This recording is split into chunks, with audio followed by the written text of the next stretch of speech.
Hi friends, welcome back to Vijay kitchen art. ഇന്ന് ഞങ്ങൾ ഉണ്ടാക്കാൻ പോകുന്നത് ഒരു കൊറിയൻ ഡിഷാണ്. ബുൾഗോഗി ടോപ്പ് ചെയ്തിട്ടുള്ള ബിബിംബാബാണ് ഉണ്ടാക്കുന്നത്. പാബ എന്ന് പറഞ്ഞാൽ റൈസിൻ്റെ മേളിൽ കുറച്ച് ടോപ്പിങ്സ് ഒക്കെ വെക്കുന്നതാണ്.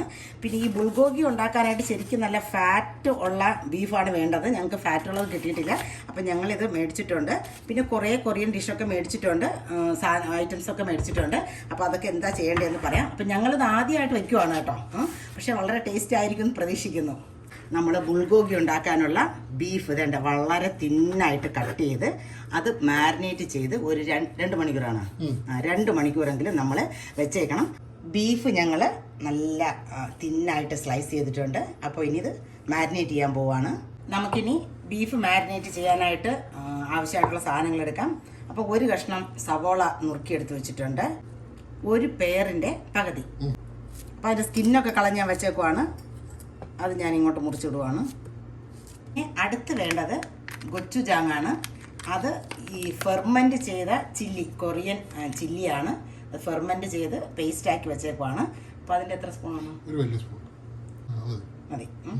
2 ടീസ്പൂൺ പഞ്ചസാരയും കൂടി ഇട്ട് കൊടുക്കുവാണ്. ഇതിൻ്റെ കൂടെ കുറച്ച് സെസമി ഓയിലും കൂടെ ഒഴിച്ച് നമുക്കിതൊന്ന് നല്ല പേസ്റ്റാക്കി അരച്ചെടുക്കാം. നമ്മൾ നേരത്തെ എടുത്ത സാധനങ്ങളെല്ലാം അരച്ച് കൊണ്ടുവന്നിട്ടുണ്ട്. ഇത് കൊറിയൻ ട്രഡീഷണൽ ഒന്നുമല്ല, ഞങ്ങൾ എരിവിന് വേണ്ടിയിട്ടാണ് ഈ ഗൊച്ചുജാങ് ഇട്ടത്. പിന്നെ കൊറിയൻ പേര് കിട്ടിയില്ല, ഈജിപ്ഷ്യൻ പേരാണ്. അപ്പോൾ എല്ലാം കൊണ്ടും ഒരു സബ്സ്റ്റിറ്റ്യൂഷൻ, ഒരു ട്രഡീഷണൽ ഐറ്റം അല്ല കേട്ടോ. നുറുക്കി വെച്ചേക്കുന്ന ഗാർലിക്ക് 1 സ്പൂൺ നിറച്ച് വിടുവാണ്. ഇച്ചിരി വിനെഗറും ഇച്ചിരി സോയ സോസും കൂടെ ഒഴിച്ച് നമുക്ക് ഇത് മിക്സ് ചെയ്ത് ബീഫ് ഒന്ന് മാരിനേറ്റ് ചെയ്ത് വെക്കാം. കുറച്ച് തിളച്ച വെള്ളത്തിലേക്ക് കഴുകി വൃത്തിയാക്കി വെച്ചേക്കുന്ന 1 പിടി സ്പിന്നാച്ച് ഇട്ട് വെക്കാം. അതിൻ്റെ ഒരു പച്ച മാറി ഒന്ന് വാടി വരുന്നിടം വരെ ഈ വെള്ളത്തിൽ കിടക്കട്ടെ. ഇനി നമുക്ക് വേണ്ടത് ബീൻ സ്പ്രൗട്ടാണ്. അപ്പം നമ്മളൊരു ടിന്നിലുള്ളതാണ് മേടിച്ചത്. ഇതൊരു ഹാഫ് കുക്ക്ഡ് ആണെന്നാണ് തോന്നുന്നത്. അപ്പോൾ അത് നമുക്കൊന്ന് പുഴുങ്ങിയെടുക്കാം. 2 ക്യാരറ്റ് ഇതുപോലെ ജൂലിയൻ കട്ട് ചെയ്ത് വെച്ചിട്ടുണ്ട്. യെല്ലോ കളർ സുക്കീനി ആയിരുന്നു വേണ്ടിയിരുന്നത്, പക്ഷെ നമ്മൾ സാധാരണ ക്യൂക്കുംബർ സ്ലൈസ് ചെയ്ത് വെച്ചിട്ടുണ്ട്. നമ്മൾ സ്പിന്നാച്ച് വെള്ളത്തിൽ നിന്ന് ചൂടുവെള്ളത്തിൽ നിന്ന് എടുത്ത് നുറുക്കി നമ്മൾ വെള്ളം പോകാനായിട്ട് ഒരു അരിപ്പയിൽ വെച്ചിട്ടുണ്ട്. ബീൻ സ്പ്രൗട്ട് തിളച്ച വെള്ളത്തിലിട്ട് ഒരു 2 മിനിറ്റ് നമ്മളൊന്ന് വേവിച്ചിട്ടുണ്ട്. അപ്പോൾ ഇതിനോട്ട് സ്ട്രെയിൻ ചെയ്തെടുക്കുവാണ്. ആദ്യം നമ്മൾ വെജിറ്റബിൾ സോട്ട് ചെയ്യാൻ പോവുകയാണ്. കുറച്ച് സെസമി ഓയിൽ ഒഴിച്ചു കൊടുത്തിട്ടുണ്ട്. കുറച്ച് ഗാർലിക്ക് നല്ല കുഞ്ഞായിട്ട് നുറുക്കിയതിട്ടിട്ടുണ്ട്. 2 ക്യാരറ്റ് നല്ല നീളത്തിന് ജൂലിയൻ കട്ട് ചെയ്ത് വെച്ചിട്ടുണ്ട്, അതിട്ട് കൊടുക്കുന്നു. അപ്പോൾ ഈ ക്യാരറ്റിലേക്ക് നമ്മൾ ഇച്ചിരി ഉപ്പിട്ട് കൊടുക്കുന്നു. ഈ ക്യാരറ്റ് മാറ്റി വെച്ചിട്ട് അടുത്ത സാധനം വഴറ്റുവാണ്. അപ്പോൾ ഇതിൽ ഒരു ഇച്ചിരി എണ്ണ കൂടെ ഒഴിച്ചു കൊടുക്കുന്നു. അതിനകത്ത് ഇച്ചിരി വെളുത്തുള്ളി ഇടുവാണ്. തിളപ്പിച്ച വെള്ളത്തിലിട്ട് വാട്ടി നുറുക്കി വെച്ചേക്കുന്ന സ്പിന്നാച്ചും കൂടെ നമുക്ക് ഇട്ട് കൊടുക്കാം. ഇതിൽ ഇച്ചിരി ഉപ്പിട്ട് കൊടുക്കാം. അപ്പോൾ ഒന്നും ഒത്തിരി അങ്ങ് വഴണ്ട് പോകേണ്ട കാര്യമല്ല. അപ്പോൾ ഇത് നമ്മൾ മാറ്റി വെച്ചിട്ടുമാണ്. വീണ്ടും ഇച്ചിരി സെസമി ഓയിൽ ഒഴിച്ച് നമ്മളൊന്ന് വേവിച്ച് വെച്ചേക്കുന്ന ബീൻ സ്പ്രൗട്ട് ഇട്ട് കൊടുക്കുകയാണ്. ഉപ്പിന് പകരം നമ്മൾ ഇച്ചിരി സോയ സോസാണ് ഒഴിക്കുന്നത്. ഇനി ഇതിനെ മാറ്റി വെച്ചിട്ട് നമുക്ക് അടുത്ത സാധനം വഴറ്റാം. വീണ്ടും ഇച്ചിരി സെസമി ഓയിൽ ഒഴിച്ചു. ഇച്ചിരി വെളുത്തുള്ളി ഇട്ട് കൊടുത്തിട്ടുണ്ട്. നുറുക്കി വെച്ചേക്കുന്ന ആ ഒരു കുക്കുംബർ ഇട്ട് കൊടുക്കുകയാണ്. അതിൽ ഇച്ചിരി സോയ സോസ് ഒഴിച്ച് കൊടുക്കുന്നു.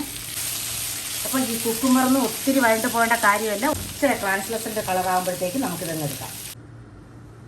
നമ്മുടെ വെജിറ്റബിളൊക്കെ സോട്ട് ചെയ്ത് കഴിഞ്ഞു. ആ പാത്രത്തിൽ തന്നെ നമ്മൾ ഇച്ചിരി കൂടെ സെസമി ഓയിൽ ഒഴിച്ച് കൊടുത്തിട്ടുണ്ട്.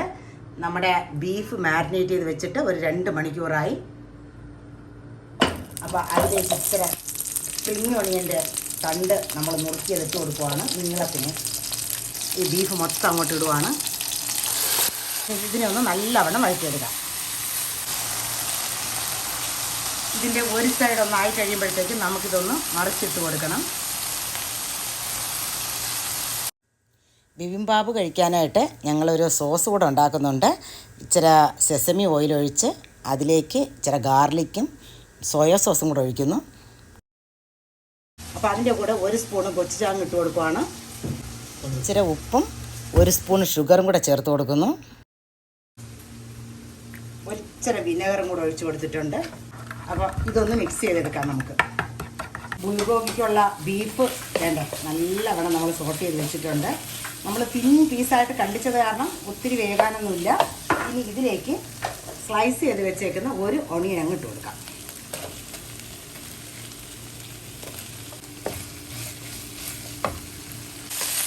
അങ്ങനെ നമ്മുടെ സ്പൈസി ബുൾഗോഗി റെഡി ആയിരിക്കുകയാണ്. അങ്ങനെ ഒരു അടിപൊളി ബിബിൻബാബ് തയ്യാറാക്കിയിട്ടുണ്ട്. പ്ലേറ്റ് ചെയ്യാൻ പോവുകയാണ്. ആദ്യം കുറച്ച് ചോറ് വെച്ച് കൊടുക്കുന്നു. നമുക്കറിയാം കൊറിയൻ ചോറൊക്കെ നല്ല സ്റ്റിക്കിയാണ്, പക്ഷെ നമ്മൾ സാധാരണ ബസുമതി തന്നെ എടുത്തു. കാരണം നമുക്കത് ചിലപ്പോൾ അത്ര അങ്ങോട്ട് ഇഷ്ടമാവില്ല. കുറച്ച് ചോറ് വെച്ച് കൊടുത്തിട്ടുണ്ട്. അപ്പോൾ നമ്മൾ സോട്ട് ചെയ്ത് വെച്ചേക്കുന്ന വെജിറ്റബിൾസൊക്കെ വെച്ച് കൊടുക്കുവാണ്. ആദ്യം നമ്മൾ ഇച്ചിരി ക്യാരറ്റ് വെച്ചു, കുറച്ച് കുക്കുംബർ വെച്ച് കൊടുക്കുവാണ്. നമുക്ക് കുറച്ച് സ്പ്രൗട്ട് വെച്ച് കൊടുക്കാം. ഇനി നമുക്ക് സ്പിനാച്ച് വയ്ക്കാം. ഇനി ഇതിൻ്റെ സൈഡിലേക്ക് നമ്മൾ ബുൾഗോഗി വെച്ച് കൊടുക്കുവാണ്. ഇതിൻ്റെ പുറത്ത് ഒരു മുട്ട ബുൾസയും കൂടെ വെച്ച് കൊടുക്കുവാണ്. ഇത് നമ്മൾ ഡ്രാമ കാണുമ്പോഴൊക്കെ ഞങ്ങൾ ആഗ്രഹിച്ചിരുന്ന സാധനമാണ് കേട്ടോ. അപ്പം ഞങ്ങൾ ട്രഡീഷണൽ രീതിയിലൊന്നും അല്ലാതെ വെച്ചിട്ടുണ്ട്. അപ്പോൾ ഇതിൻ്റെ സോസും കൂടെ നമ്മൾ സൈഡിൽ വെക്കുവാണ്. അധികം മസാലകളൊന്നും നമ്മൾ ചേർത്തിട്ടില്ലായെങ്കിലും നല്ല ടേസ്റ്റാണ് കേട്ടോ. ഞങ്ങൾ ഈ സോട്ട് ചെയ്ത വെജിറ്റബിളൊക്കെ ഒന്ന് ട്രൈ ചെയ്ത് നോക്കി. ഇപ്പോൾ ഇനി ഇച്ചിരി സ്പ്രിംഗ് ഓണിയൻ നമ്മളിങ്ങനെ ഗാർണിഷിന് പുറത്തിട്ട് നമ്മളെടുക്കുവാണ്. നമ്മുടെ സ്പൈസി ബുൾഗോഗി ടോപ്പ് ചെയ്ത നമ്മുടെ ബിബിംബാബ് റെഡി ആയിട്ടുണ്ട്. ഈ പേരുകളൊക്കെ നമ്മുടെ ഡ്രാമ കാണുന്ന കുട്ടികൾക്കൊക്കെ സുപരിചിതമാണ്. അപ്പം ഞങ്ങളിതൊന്ന് കഴിച്ചു നോക്കാൻ പോവാണ്. ഇത് കഴിക്കുന്നതിന് മുമ്പ് ഈ മുട്ട ഉൾപ്പെടെ എല്ലാം നല്ലവണ്ണം ഒന്ന് മിക്സ് ചെയ്തിട്ട് വേണം കഴിക്കാൻ. ബിബിംബാബിൻ്റെ കൂടെ കുടിക്കാനായിട്ട് ഞങ്ങളൊരു കൊറിയൻ സൂപ്പ് തന്നെ തയ്യാറാക്കിയിട്ടുണ്ട്. മിസോ സൂപ്പ്, നല്ല സോഫ്റ്റ് ടോഫൊക്കെ ഇട്ട സൂപ്പാണ്. അപ്പോൾ ഇതിൻ്റെ കൂടെ നല്ലവണ്ണം ബ്ലെൻഡ് ചെയ്യും. Okay bye.